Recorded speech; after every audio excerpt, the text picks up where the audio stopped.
from 2014. Love is a motivating thing, and while one may brag that love motivates them more than another, that is not sufficient to explain how Germany managed to thrash Brazil 7-1. The score had been 7-0 for a time, and the broken-hearted supporters of Brazil had no explanation, and attention turned to their defender, who was also captain. It is true that Brazil captain was caught short for 6 of the 7 goals, but that is soccer, according to scoring theory. 7-1 is better for a losing team than 6-0, but it is home turf for Brazil. Brazil can't rely on distance from the fans and claim they were robbed. They were outplayed by German precision, which was merciless. It will take more than a few steins of the finest lager to make those canaries sing joyfully. The next big unanswered question is, can Argentina win silver, or will they be denied by the Netherlands?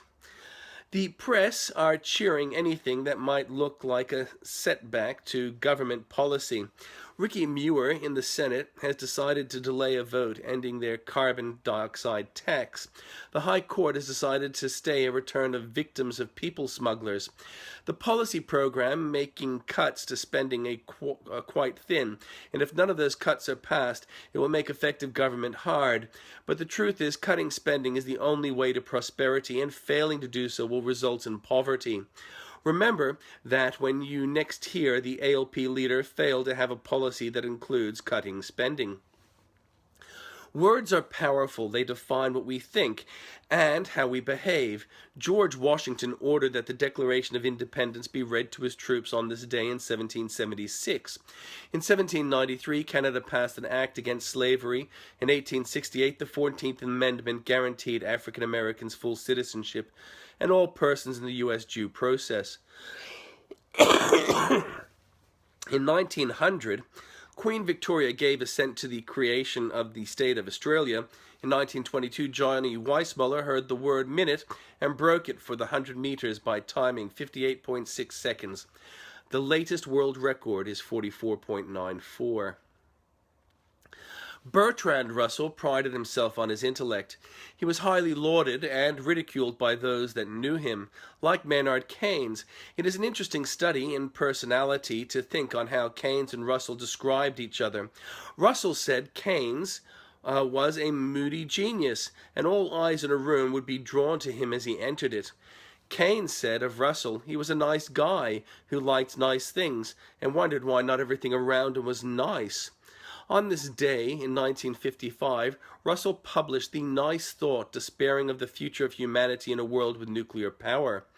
Russell was the Al Gore of his day, a highly lauded imbecile. He got Einstein to sign the Declaration in the days before Einstein died, only it is a scare campaign that opposed nuclear power in major states like the U.S., but encouraged buttressed expansion among states like the Soviet Union. It was a little different than the GMO or global cooling or warming campaigns which followed. In 1958, the largest recorded wave of 524 meters hit Lituya Bay. In 1962, Andy Warhol showed his Campbell soup can picture.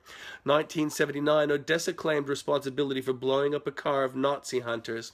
1981, Donkey Kong was released, unleashing Mario, born on this day. 1932, Donald Rumsfeld. 1938, Brian Dennehy from Gorky Park. 1946, Bon Scott, AC/DC. 1947, O.J. Simpson. 1956, Tom Hanks. 1957, Tim Kring. And 1987, Amanda Knox. That's it for today. I don't see anybody here, so if you come by this video at another time and you like it, like it. Also, feel free to comment and share. Spread the love. Be well.